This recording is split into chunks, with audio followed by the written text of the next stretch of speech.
Olá, pessoal. Bem, a aula de hoje nós vamos dar continuidade ao conteúdo do absolutismo, tá? Nós já falamos um pouquinho da formação das monarquias nacionais, né?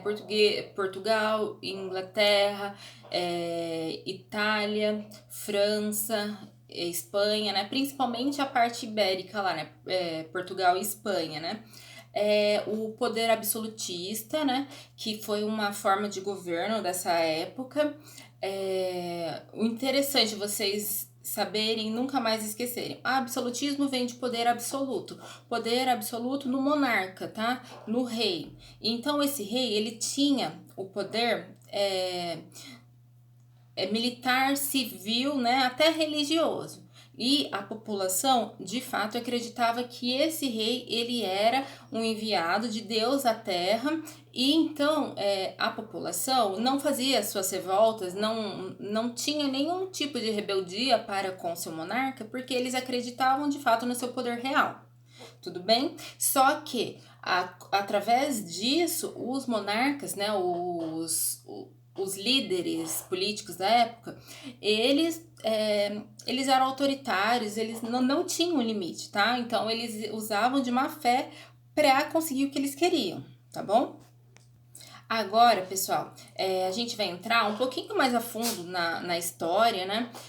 Que a gente vai ver futuramente lá no ensino médio também, em história, filosofia, sociologia. Vocês ainda não têm, mas no ensino médio a gente vai começar a ramificar o conhecimento, tá?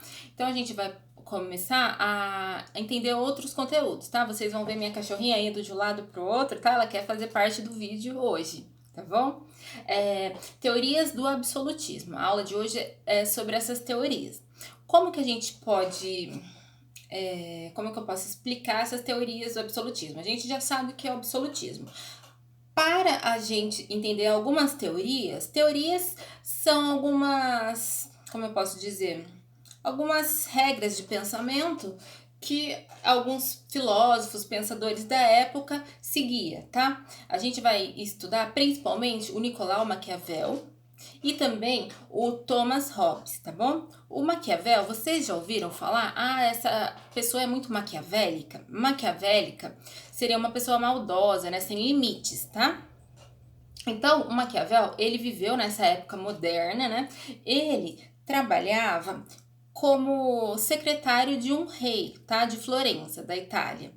Tá? Então, toda essa parte da política, da parte administrativa, ele fazia. E ele não era, assim, da nobreza, mas ele tinha muita voz, ele tinha muito conhecimento. E através do seu conhecimento, ele ficou muito famoso, tá? O Nicolau Maquiavel, ele escreve um livro muito interessante sobre política chamado O Príncipe. Esse livro, pessoal, mostra basicamente como um rei tem que fazer as suas políticas, como que um rei ele vai se impor para a população e essa população vai respeitá-lo devido às suas políticas, né? Suas políticas sociais. Isso é interessante.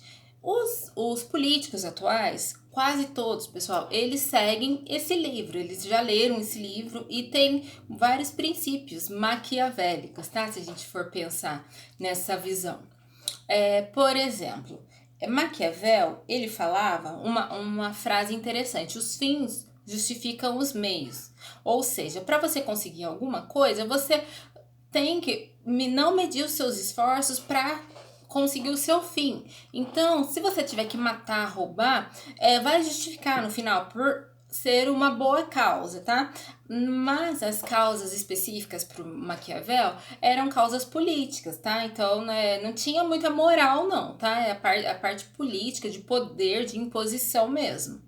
Tá? Outra coisa interessante que Maquiavel falava também, pessoal, que a gente vê muito na política atualmente, é assim. Por exemplo, um governante entrou no poder.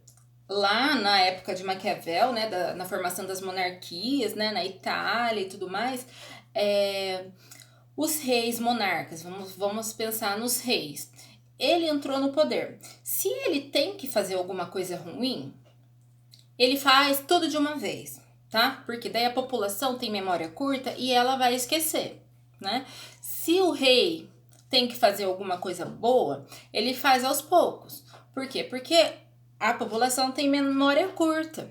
Exatamente pelo mesmo motivo. Como a população tem memória curta, faça aos poucos que ela não vai te esquecer. Entendeu? Ela sempre vai lembrar, você sempre vai ser lembrado. Se a gente pegar a política atual, acontece da mesma forma. O prefeito, o presidente tem que fazer alguma coisa ruim, faça de uma vez só. A população vai esquecer, tá? E se o presidente ou o prefeito tem que fazer alguma coisa boa, faça aos poucos. Eles não têm 4 anos de mandato? Faça aos poucos que ele sempre vai ser lembrado. E pode ser reeleito nas próximas eleições, tá? Isso que a gente tira de base para nossa política atual, né? A parte do absolutismo, né? De poder, imposição ilimitada do monarca, tá bom? Agora, tem o Thomas Hobbes também. Thomas Hobbes, ele nasceu em 1588 e faleceu em 1679, tá? O Thomas Hobbes, ele fala sobre, como eu posso explicar? A sociedade em si, ela precisa de contratos sociais, tá? Como assim? Para o Thomas Hobbes, nós não conseguimos viver em sociedade sem algum contrato social pré-assinado. Vamos pensar assim, num contrato mesmo, assinado para que alguém, alguma lei, algum monarca, né, na época dele, algum monarca fique responsável por nós, tá? Nós, que eu posso atualmente, a gente tem as nossas leis, a gente tem que seguir as nossas leis. Se a gente faz alguma coisa errada, nós somos presos, né? Então, nessa época era a mesma coisa. Então, o Thomas Hobbes, ele vai defender esse contrato social. Então, isso nunca mais esqueçam, pessoal. O Thomas Hobbes, a gente lembra de contrato social, tá? Você tem uma lei, um contrato e você tem que fazer valer esse contrato. Você não pode fazer tudo o que você quer, porque você está em sociedade e alguém é responsável por essa sociedade. E você tem que acatar essas normas, né? Essas normas da época dele, da norma do monarca, né? Na monarca absolutista, tá bom? Deu pra entender? O Maquiavel, a gente vai pensar um ser maquiavélico, cruel, ruim. E o Thomas Hobbes, a gente vai pensar no contrato social que nós assinamos para viver em sociedade. Na época moderna, nós colocamos toda essa responsabilidade do contrato para com o rei absolutista, tá? O líder absolutista. Tudo bem até aqui? Então tá, até a próxima aula. Se cuidem, tá? Fiquem todos bem.